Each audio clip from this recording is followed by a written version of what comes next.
Salut les petits loups, bon j'espère que vous allez bien. Deuxième vidéo, deuxième prono après le prono foot Ligue des Champions que je vous ai proposé hier. Vous voyez, hein, là on est de bon matin, je vais me prendre le petit café, je suis bien réveillé, on est frais, je vous propose un petit peu de paysage. On va revenir sur la journée d'hier vite fait parce que je suis déçu, hein, parce que j'aurais bien aimé lancer la bankroll d'une manière différente. C'est toujours bien de commencer par une victoire et pour la dynamique pour moi et puis pour vous et puis pour tout le monde.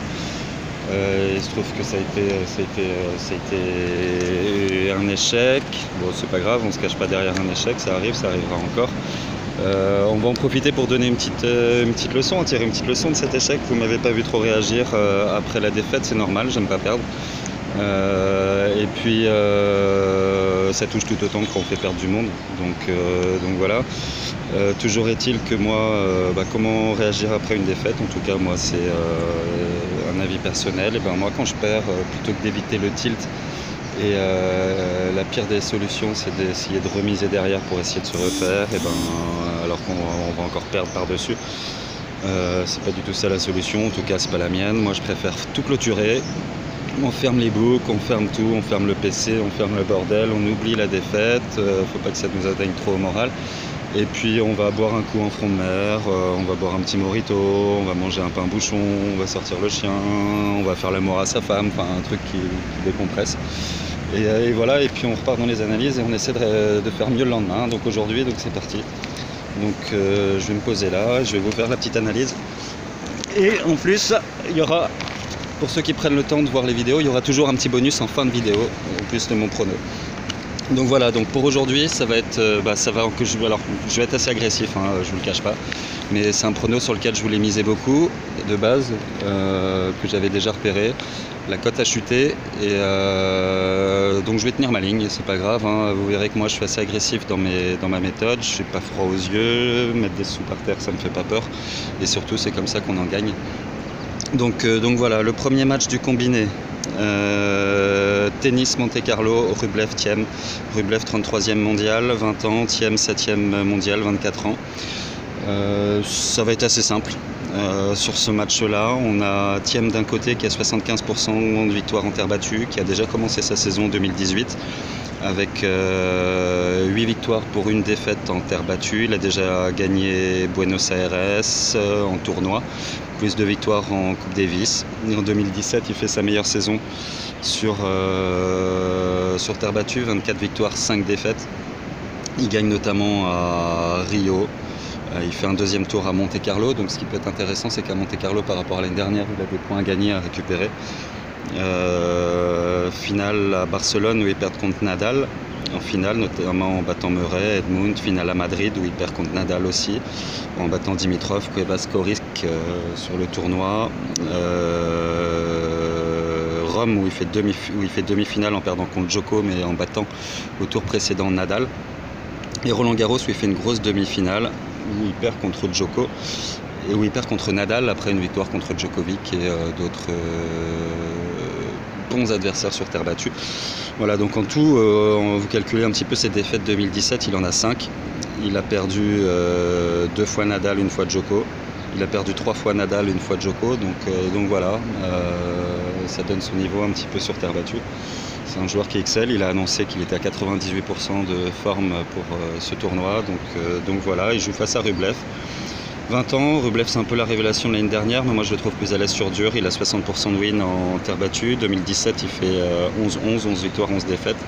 2017-18 il commence tout juste sa saison, il a gagné hier contre As en 3-7.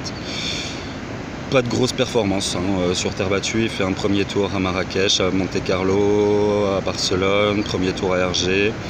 Il gagne seulement le tournoi de Umag, c'est sa seule référence, mais c'était pas un tournoi majeur.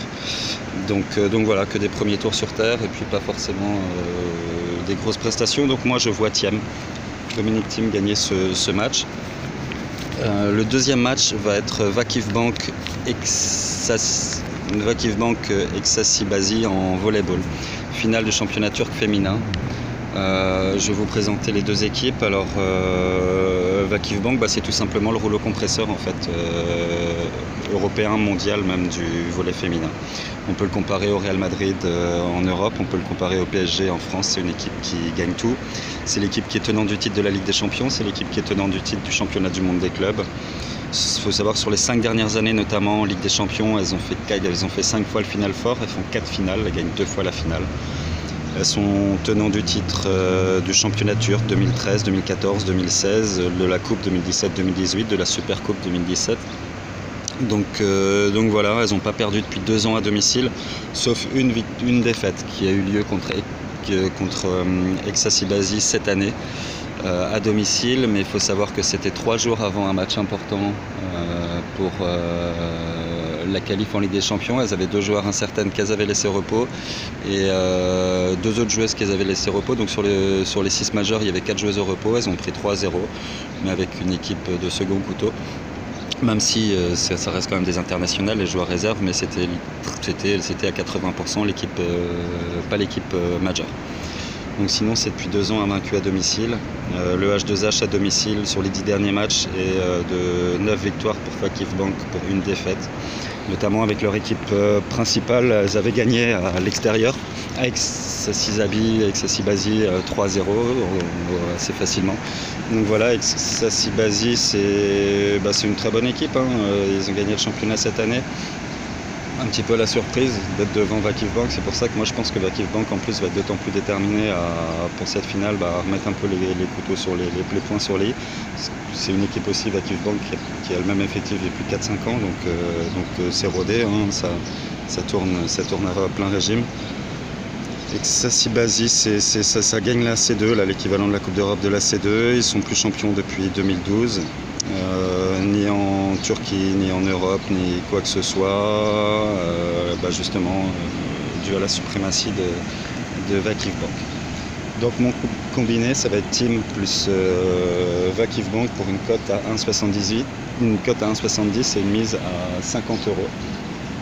Ça va être l'équivalent d'un premier palier montante, une mise confiance pour aujourd'hui.